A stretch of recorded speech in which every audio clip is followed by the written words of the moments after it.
Back live with you tonight, John in Focus. Thanks for staying on. Reporting continues now.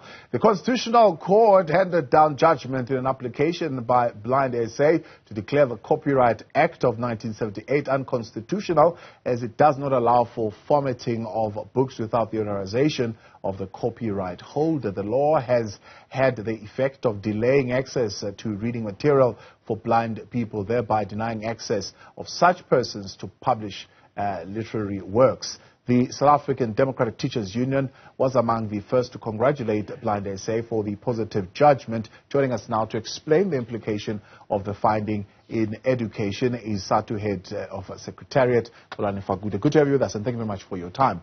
I see your celebration. You're saying this is quite a remarkable landmark judgment. What does it mean? Does it mean that tomorrow, as early as today, blind population, if they want to particularly do a version of a particular book for that segment of society, they can just literally go without waiting for approval?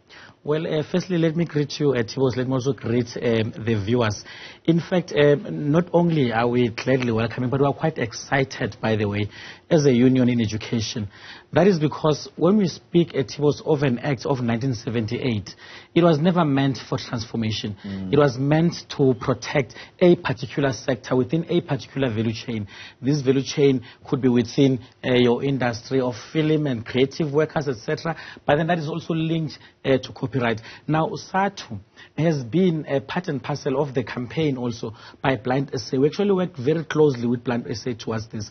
So what it means is that once a bill obviously passes, or rather the ConCourt, by the way, the ConCourt was actually confirming what already the Pretoria High Court would have said earlier about the unconstitutionality and the invalidity of Act 98 of 1978. Yeah. So what it therefore means, Tibos, is that we are now beginning to take transformative steps. This is not just about the visually impaired.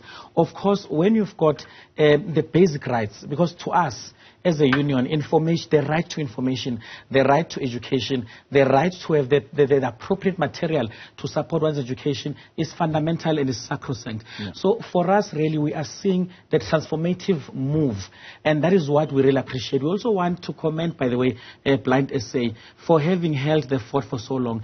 A few years ago, in 2019, if I'm not mistaken, we went with Blind SA to the union buildings to actually demand that the president signs the bill into law, because this process is not new. It started around 2011 or so, and then the bill sat in front of the president for many months without being signed. So this is transformation. This now seeks to ensure access to educational material, to research material for the poor and the indigent. Tibos, we are living in the era of open learning.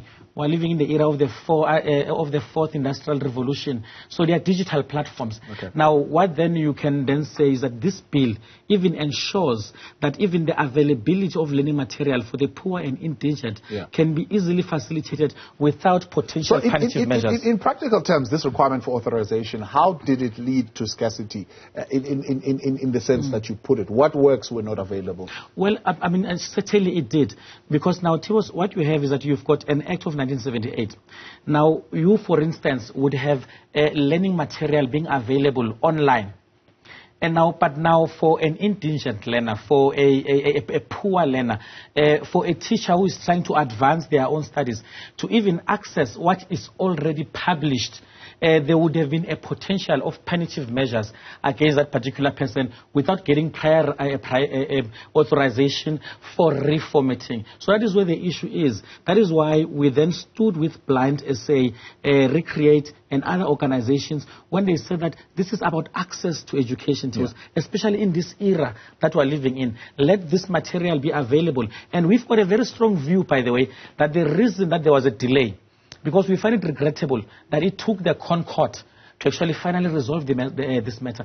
The reason why there was a delay is because there were interests, Tibos, there were capitalist interest of publishing firms, the big ones from the USA, by the way, through their proxies in this country, that made sure that they delay as much as possible the signing of this bill. So we're very happy that the process is this far, and we really are quite very happy with how the Blind SA has led the fort. So particularly noteworthy here is that the challenge made by Blind SA on the basis of the right of human dignity in terms of Section 10 of the Constitution is well founded. I mean, that is quite huge in terms of these companies and what it means. Absolutely. And its impact on the copyright. To say you withholding this copyright, you are essentially infringing on the human dignity of a particular population and segment of society. Absolutely.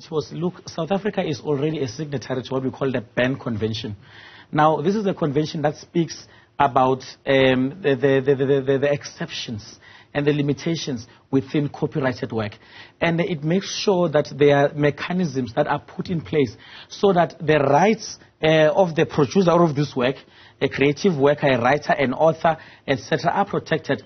But then let's then find a balance between those and the transformative rights.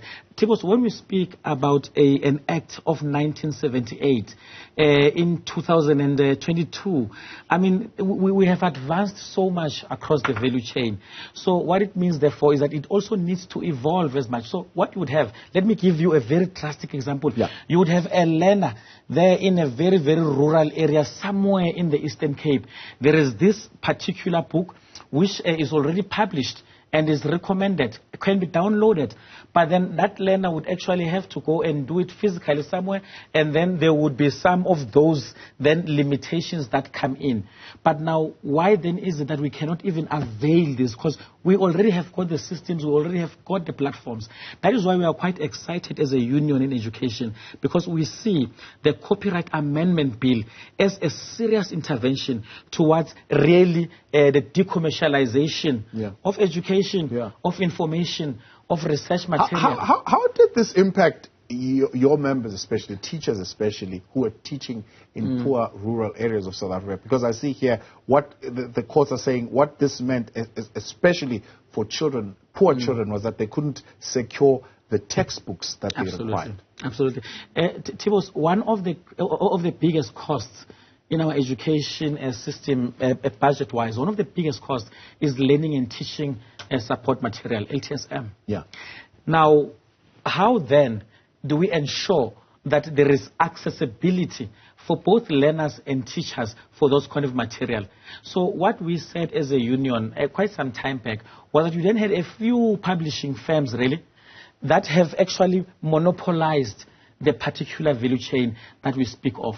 So for us, it was that at least with the developments that we have now seen in the space of digital platforms, at least now we can ensure that even the poor learner who can get a Wi-Fi in the library or in the school can be able to download what is required, is it research material, educational material, etc., without the possibility of punitive, even criminal or even civil charges being laid. Because then the copyright holder might always come back and say that, yeah, but the work is already published, but will not ask for my permission to then format it into Braille. Yes. Now when you've got the visually impaired, therefore, why then do you even extend the value chain so much such that it even becomes a bit of a limitation on its own? Yeah. So we are saying, Timo, that this is precisely where we wanted to be as a union. By the way, you ask, how did it affect our members directly? SADTU as a union, for us, it's not only just about our members. It is also about creating a learning nation, which means that it is also about how do we ensure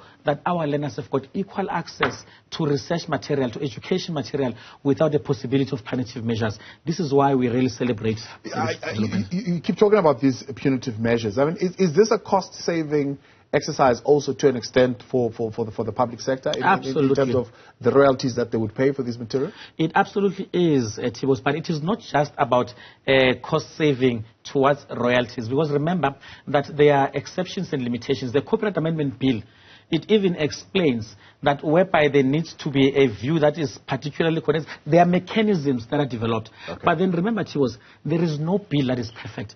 That is why you've got public consultation processes, etc. There is no bill that is perfect. However, that is why then we have got the regulations to then assist in balancing some of the weaknesses that others might perceive to be there within the particular bill. Okay. So what we are saying, Tibos, you had proxies of the U.S. Trade Commission. Those are the big firms, your Yahoos, your Googles, etc. We mentioned them by name.